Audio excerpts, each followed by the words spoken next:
Приветик, girls! Это мейкап туториал, и сегодня я вам покажу, как сделать вот такой вот красивый макияж. Ну что ж, начнем. Эта техника подходит под любой тип глаз, под любую форму глаз, поэтому она довольно-таки легкая. Для начала я очищаю лицо тоником. Мне нужно подготовить кожу перед нанесением тонального. Я хорошо очищаю кожу и сейчас буду увлажнять. Для увлажнения я использую вот такую вот сыворотку от Payot. Она очень легкая и классно увлажняет. Сейчас лето, поэтому я не хочу наносить слишком много увлажняющих средств, чтобы макияж мой не слез. Далее наношу вот такую вот увлажняющую базу от PS. У меня увлажняющая база под глаза, но также можно использовать обычную базу. Просто люблю именно эту, она очень классно увлажняет, намного сильнее, чем обычная. База нам помогает продлить стойкость макияжа. Далее наносим тональную основу. У меня от Estee Lauder Futurist в цвете 1N0 порцелян. Очень люблю эту тональную основу, она легкая, на лето самый раз, в то же время перекрывает. Наношу ее спонжиком, такими прибивающими, припечатывающими движениями, движусь от низа лица и наверх. Это тональный на водной основе, увлажняющий, не матовый. Я не люблю матовые тональные, потому что они подчеркивают мне все складки и морщины. При нанесении не забываем заходить в труднодоступные места, немного заходить на ухо и обязательно спускаем остатки тонального на шею, чтобы шея не отличалась от лица. При выборе тонального всегда ориентируйтесь на цвет зоны декольте. Если шея у вас светлая, лицо светлое, а декольте темное, значит подбирайте под цвет декольте и тонируйте также шею. Далее я увлажняю свои губы этим маслом от Origins. Я обожаю это масло, оно напитывает настолько губы, что увеличивает их в 2 раза. Вообще лучше это делать перед тональным. Наносим консилер. В последнее время мне очень нравится этот консилер от CM. Он перекрывает средней плотности, но не подчеркивает складки, не матовый, очень классно ложится на кожу. И наношу вот такими вот притаптывающими, припечатывающими движениями, двигаясь от низа наверх, ближе к складке. Также заходя на боковую часть носа, чтобы таким образом наш нос немного сузить. Далее я перехожу к контурингу. Сегодня я буду контурировать вот такой палеткой от Anastasia. Мне очень нравится консистенция и вообще этот продукт, но по цвету для меня все 3 этих квадратика, так сказать, все 3 продукта одинаковые, хотя на палетке написано, что это разные цвета. И двигаясь от середины уха, от нашей косточки, прямой линией вперед до косточки на щеке, я делаю прямую линию. И далее оттушевываю ее, верхнюю линию оттушевываю наверх, а нижнюю просто чистой стороной спонжика припечатываю. Таким образом я сглаживаю нашу линию четкую, которая видна. Очень важно не спустить нижнюю линию вниз, тогда у вас спустится и лицо, и таким образом оно не будет вытянутое. Далее я контурирую лоб и боковые части лица. У каждого человека, у каждой формы лица будет своя область контурирования, но у меня вот такое круглое квадратное лицо, поэтому можно увидеть, сколько я контурирую. Вообще, по правилам контуринга, идеальная форма лица – это овал, поэтому мы контурируем так, чтобы оставить овальную форму, светлую, посередине нашего лица. И не забываем про нижнюю треть лица. Обязательно хорошо растушевывайте при контурировании этой части, так как иногда могут оставаться такие рыжие следы от контуринга, которые плохо растушеваны. При контурировании носа обязательно делаем только тонкие линии. Если мы сделаем толстую линию, таким образом мы можем еще больше увеличить наш нос. И хорошо тушуем. Еще для дополнительного эффекта можем добавить тонкую линию консилера посередине носа. И вот такой вот эффект у нас получился от контуринга. Обязательно во время макияжа не забываем улыбаться и наслаждаться процессом. Далее я буду пудрить свою T-зону, потому что у меня комбинированная кожа, и я буду использовать вот такую вот пудру от PS. Прозрачная рисовая пудра. Я люблю только бесцветные пудры, потому как не нужно каждый раз покупать новый цвет, если я загорю или наоборот, если загар сойдет. И сначала я начинаю припечатывающими, такими втаптывающими движениями кисти наносить пудру на T-зону и также подчеркиваю пудрой наши скулы. Прохожусь еще по остальным зонам, чтобы сухой бронзер либо скульптор, которым мы будем дублировать наше скульптурирование лица, ложился очень хорошо. Я люблю мокрые продукты дублировать сухими для более насыщенного эффекта. И далее я дублирую уже бронзером. У меня вот такая палетка от Hourglass. В ней есть пудра с шиммером и бронзер с шиммером. Я люблю пудру использовать только когда я хочу сделать такой skin glow, эффект мокрой кожи, либо сияющий. Поэтому я беру бронзер, он тоже идет с сиянием, и дублирую мой скульптор, который уже был нанесен ранее. Если у вас на этих местах, на щеках есть какие-то высыпания, либо рельеф кожи неровный, тогда я вам рекомендую использовать все продукты матовые, так как продукты с сиянием еще больше подчеркивает нам какой-то неровный рельеф, либо высыпание. Важно продукты с шиммером, сияющие продукты наносить именно такими растирающими мощными движениями, только тогда шиммер, само сияние, которое находится в продукте, будет раскрываться и показывать себя на полную. Так как сейчас лето и я хочу эффект загара от контурирования, я использую для этого бронзер, а не скульптор. Если мы видим, что у нас есть где-то не растушеванные или плохо растушеванные линии, мы можем взять мокрый спонжик и только припечатывающими движениями это все поправить. Не растирающими, а именно припечатывающими. Дальше я беру вот такую вот сияющую пудру с той же палетки и дублирую места, которые у меня были с пудрой именно сбоку моего лица. Важно не наносить эту пудру на Т-зону, чтобы не было эффекта такого блина, либо жирной кожи. Я наношу ее только на боковые части лица. Таким образом мы добиваемся эффекта сияющей кожи, такой glow, либо мокрого эффекта, не знаю, все по-разному его называют. Используем следующим шагом наши румяна. У меня любимые румяна от Hourglass. Наносим их на наши косточки на щеках, такими сначала прибивающими, припечатывающими движениями, потом как бы такими оттягивающими к уху. Я обожаю фирму Hourglass, много достойных продуктов, обожаю их бронзеры, румяна и особенно пудру с сиянием. У меня более яркий цвет, я люблю, когда румяна видны, они очень освежают лицо, но для тех, кто любит более тусклые румяна, советую взять холодный розовый цвет. У Kiko очень классные есть румяна в такой серебряной баночке, в серебряной палетке, 0,5 оттенок. В конце видео я покажу эти румяна, как раз буду дублировать ними кожу и покажу. Далее мы наносим хайлайтер. У меня любимый хайлайтер от Kiko, обожаю эту фирму, цена средняя, а качество косметики офигенное. И наносим хайлайтер поверх наших румян. Как я уже говорила ранее, сияющие продукты раскрываются именно вот когда мы наносим их такими растирающими движениями. Можно увидеть как раз таки на видео, как раскрывается продукт, как свет падает на мою щеку и он прям сияет. Далее добавляю немножечко хайлайтера на носик. Очень важно не сделать такой вот пятак, а добавить только маленькую капельку на носик. И я беру любимую палетку теней от Tom Ford, но здесь есть очень крутые сияшки, которые я обожаю.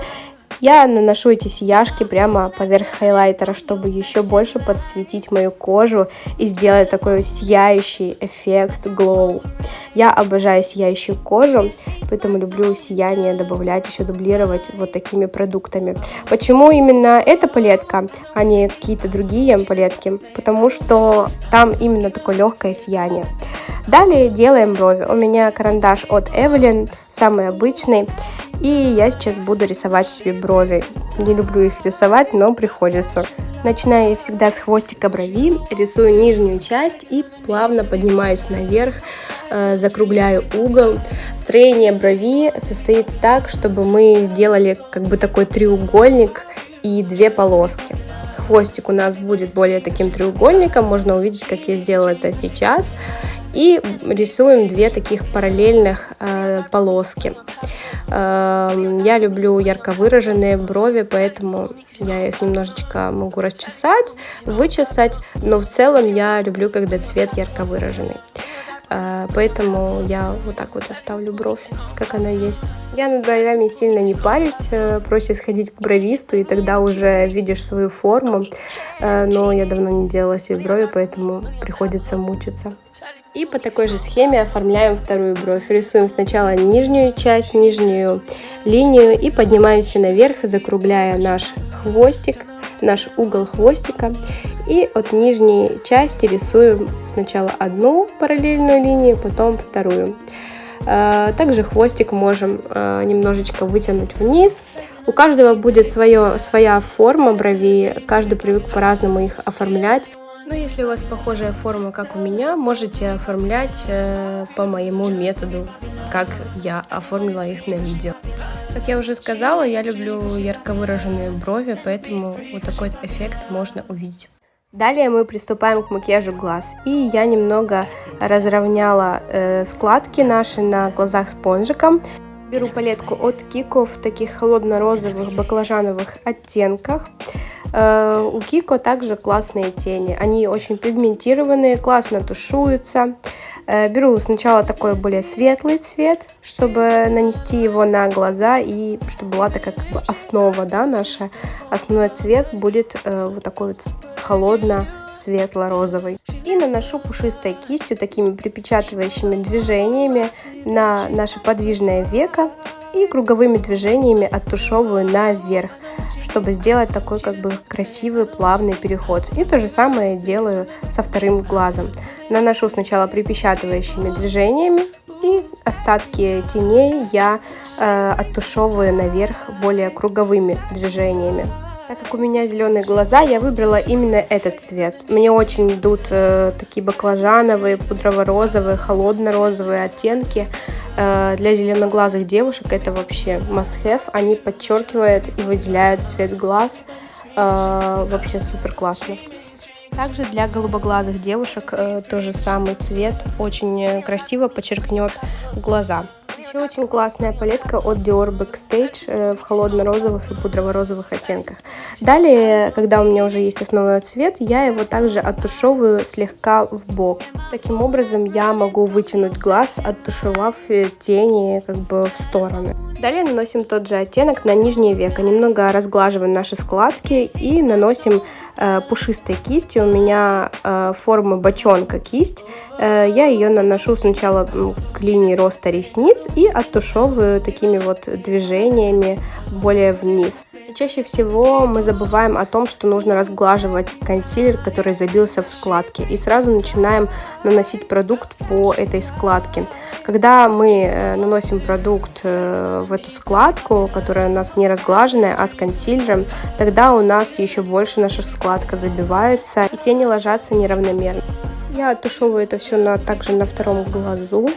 Можно уже увидеть у меня основной цвет, который получился. Более такой легкий, холодный, розовый оттенок. Мне он очень подходит. Далее я начинаю смешивать этот светлый с более темным баклажановым оттенком и наслаиваю цвет в уголок. Делаю красивую такую легкую тень, красивый градиент. Многие боятся баклажанового цвета, думают, что он такой слишком яркий, но если наносить его пушистой кистью и совершенно чуть-чуть, кстати, при нанесении теней не забываем остатки теней либо вбивать в руку, либо в зеркало. Тогда малая вероятность, что вы сделаете какие-то пятна на глазах, потому что вы уже сбили остатки теней. Вот. Многие боятся баклажанового оттенка, думают, что он слишком какой-то яркий, но если наносить его совершенно вуально и вот так вот оттушевывать, как я это делаю, то он наоборот только подчеркнет глаза. Также этой же пушистой кистью я все хорошенько вокруг глаз растушевываю, обязательно круговыми движениями, либо такими вот параллельными. И этой же кистью могу пройтись и по нижнему веку. Можно увидеть уже, какой эффект у меня получился на глазах. По-моему, очень нежно и красиво. Далее, чтобы детально еще раз наложить и продублировать цвет, я беру кисть бочонок, пушистую маленькую кисть, и накладываю, смешиваю, накладываю опять на нижнее веко, чтобы более выразить и подчеркнуть мои глаза. Можно увидеть уже, какой эффект у нас получился от теней на данном этапе. Поэтому продолжаем. Далее я беру палетку Marc Jacobs, чтобы добавить еще более розовых цветов. На самом деле этот макияж можно уже, в принципе, на данном этапе оставить, либо добавить более темного цвета и сделать это все одной палеткой. Но так как у меня есть больше, я хочу добавить также и других цветов. Я смешиваю более светлые цвета, чтобы добавить их в серединку и немного рассветлить. И добавляю немножечко такого графитового, видно, что он с серым таким оттенком, фиолетово-серый, чтобы еще больше затемнить наш уголок и создать еще более естественную тень. Вот. Вместо этого цвета можно использовать серый. Главное быть очень аккуратным и делать это все вуально, чтобы не поставить никакие пятна. Для макияжа глаз я использовала кисти из козы Зоева. Именно натуральный ворс нам поможет сделать классный макияж глаз. Далее я беру карандаш Каял от Ламель. Люблю этот карандаш, в принципе, фирма Ламель очень классная, бюджетная, но работает довольно хорошо. Этот карандаш быстро не застывает, поэтому дает возможность нам делать красивую работу. Я ненавижу прорисовывать межресничное пространство, потому что у меня очень сильно дергается глаз. На видео это, конечно, не сильно видно, но в жизни в некоторых ситуациях он очень сильно дергается, мне некомфортно. Вот мы прорисовываем межресничное пространство. Почему очень важно использовать в макияже глаз ресницы из натурального ворса?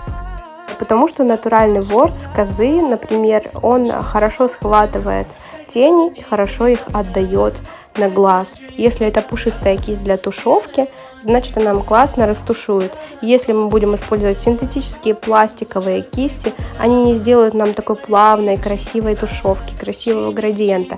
Поэтому я настоятельно рекомендую для макияжа глаз купить себе всего лишь достаточно 2 кисти. Это плоская и пушистая для растушевки. Что у нас тут происходит? Я нарисовала каял. И сейчас взяла плоскую кисть, растушевываю этот каял с межресничного пространства наверх. Это можно делать на закрытом глазу или на открытом. Я это делаю на закрытом глазу, потому что у меня вот дискомфорт, когда я открываю глаз. Можно увидеть, что у нас там получается. То есть вы закрываете глаз и постараетесь такой плоской кистью, либо можно пушистой, главное маленькой, вытушевать этот каял, который вы накрасили, этот карандаш, который вы накрасили, наверх, чтобы получилась такая дымка. Далее я беру тени и сейчас буду немножечко приглушать эту нашу дымку из карандаша светлыми тенями. Чем отличается обычный карандаш от карандаша с пометкой Каял? Обычный карандаш – это обычный карандаш для глаз, который не застывает, просто вы накрасили, и он как есть, так и есть. Каял – это гелевый, стойкий, водостойкий карандаш, который очень быстро застывает. То же самое мы сейчас делаем с нижним веком. Мы прорисовываем нашу слизистую, наше межресничное пространство и берем, сейчас у меня пушистая кисть, я беру ее и вытушевываю этот продукт вниз. Можно это сейчас увидеть. И в целом можно увидеть, как у нас выделился глаз. Я слегка оттягиваю глаз, кожу вниз, чтобы было видно, какой продукт нам нужно оттягивать. И вот такими движениями, как на видео, я его тушую в разные стороны и оттягиваю вниз. Если у нас остается какая-то линия от нашей тушевки, мы берем и хорошенько по этой линии прям проходимся. Не должно никаких линий оставаться от нашей тушевки. Все должно быть как будто напыление. Если мы увидели какую-то линию, то мы прям ставим кисть на эту линию и хорошенько круговыми движениями, очень важно, оттушевываем. Вот можно увидеть, какой эффект у нас получается и как красиво у нас раскрывается глаз. Он становится больше, он открывается и в то же время выделяется. Я бы назвала это такой эффект лайтового смоки. Можно еще раз увидеть, как я делаю это на втором глазу. Я прокрасила межресничное пространство и слизистую. И вот вытушевываю такими движениями его наверх продукт, создавая такую дымку. И И мы можем увидеть, какой эффект у нас получается, какой макияж глаз получается у нас на данном этапе. Далее я беру более светлый оттенок, если я хочу приглушить какую-то тень, какую-то вот растушевку, которой слишком много, я беру более светлый оттенок теней. И я прям сверху дублирую это, чтобы нашу тень приглушить. Мы можем увидеть, как за счет нашего карандаша, так как мы использовали темно-коричневый, не черный, а это темно-коричневый цвет, у нас макияж выглядит очень таким подчеркивающим, но в то же время он не выглядит вызывающим. Далее я беру свою любимую палетку от Tom Ford, которую я уже показывала ранее. Это базовая палетка, здесь классные цвета, которые я часто использую. Я беру более темные, все здесь цвета сияющие. И более темным оттенком я дублирую нашу тень, дублирую наше напыление, которое мы сделали, чтобы было еще более натурально и естественно, чтобы не было видно вот этого нашего карандаша гелевого, который мы нанесли, а чтобы все было очень красиво и естественно. И то же самое я делаю с верхним веком. Такими более круговыми движениями. Именно круговые движения позволяют нам разнести наш продукт очень легко по всей поверхности. Очень классные эти движения подходят для красивой плавной тушевки. Для вот такой дымки, чтобы создать дымку. Они очень классно вытушевывают продукт, такие движения. Многие забывают о них, многие вот делают по привычке, но когда я, например, обучаю девочек, я замечаю, что вот они забывают за эти круговые движения, но именно они позволяют нам классно делать классную тушевку. И прохожусь еще светлым цветом, чтобы еще более плавная тушевка у нас была и снизу, и сверху. Так как мы нанесли темный продукт, я не хочу, чтобы он был ярко выражен. Далее я беру розовые сияшки, такие холодно-розовые, и наношу их на все веко. Я обожаю, когда сияют глаза, но не чересчур. Вот за это я люблю именно люксовые марки косметики, такие как Tom Ford, Chanel, Armani. У них я заметила шиммер и все блестки, сияшки. Они всегда очень мелкодисперсные, поэтому, когда ты наносишь такое очень дорогое сияние, которое не сравнится ни с какими другими сияниями, например, от Tarte или других марок косметики, я прям хорошо дублирую еще дополнительно сверху. Я люблю, когда легкое, дорогое сияние. Tom Ford это очень дает на своей косметике. Очень классно у них хайлайтер, тоже бронзер. Сияние просто супер. И далее будет один из сложных элементов, это стрелки. У меня как бы нависшее веко, но не совсем, поэтому позволяет, в принципе, сделать мне стрелку. И я беру плоскую кисть, набираю продукт с карандаша, не самим карандашом, а именно продукт плоской кистью с карандаша. И на открытом глазу, смотря прямо, это очень важно, я рисую такую вот прямую линию, как бы продолжение моего ресничного ряда. Рисую такой длины, которой мне нужно. У меня обычная плоская кисть с магазина для ногтей, то есть не обязательно это должна быть специально для глаз. Очень важно, чтобы просто она выполняла функцию, которая нам нужна. И далее я рисую еще одну линию уже в другую сторону к межресничному ряду, чтобы у меня появился вот такой как бы легкий тонкий треугольник. Очень важно, чтобы кисть была плоская и не просто карандашом брать и рисовать, а именно с карандаша это все набирать и вручную все рисовать. Только тогда вы сможете добиться эффекта тонких линий, тонких стрелок. Можно увидеть, как у меня вытянулся глаз за счет вот этой стрелочки. Вообще все стрелки рисуются так, обязательно на открытом глазу, смотрящим прямо, не в разные стороны, мы не крутим ни вверх, ни вниз голову. Только на открытом глазу, смотрящим прямо, мы должны рисовать стрелку.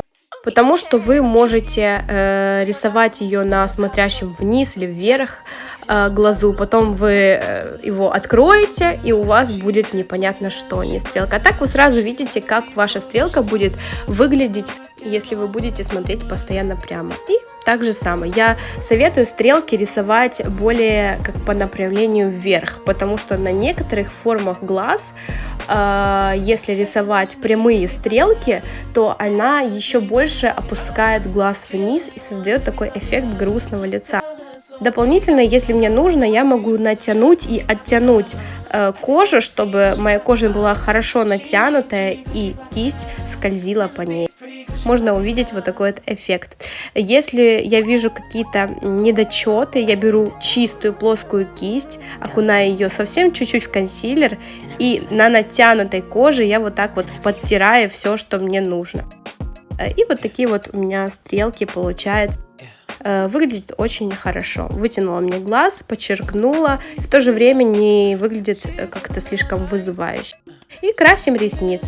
У меня обычная тушь от Evelyn. Я не сильно запариваюсь над тем, какую выбрать тушь. Я просто беру какую-нибудь и все. Мне важна кисточка и, в принципе, как она смотрится на ресницах, как она мне разделяет ресницы с помощью кисточки. И если она мне как-то не так разделила, я могу дополнительно подправить чистой отдельной кисточкой одноразовой. Также, например, если вы где-то оставили след от туши на веке, как я это обычно делаю, очень часто я это делаю, нужно всего лишь подождать, пока тушь засохнет, и просто счесать ее обычной щеткой, которой только что я расчесывала ресницы. Главное, чтобы она была чистая. И переходим к оформлению губ. Я стерла остатки масла, чтобы карандаш хорошо скользил по губам. У меня карандаш от Miss Thais 776, к сожалению, он не фокусирует.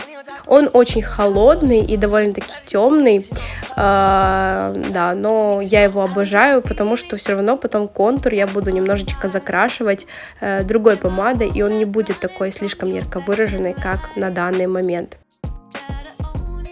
Начинаю я всегда прокрашивать контур с середины и потом двигаюсь в разные стороны. Боковой частью карандаша я оттушевываю продукт слегка в середину, чтобы у меня был такой плавный градиент.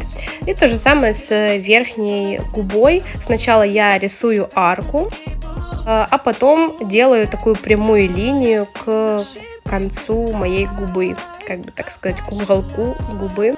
Именно такой вариант оформления губ является правильным, когда сначала вы рисуете арку и потом от этой арки ведете прямую к уголку губ.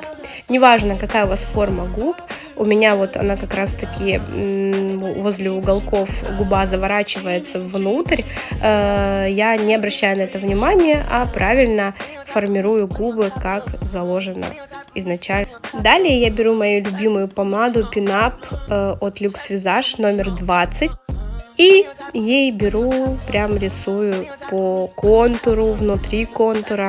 За счет того, что она оттенок этой помады пудрово-розовый, и я рисую сверху контура, мой контур ранее, который был нарисованный темный, не такой уж становится и темный, и видный.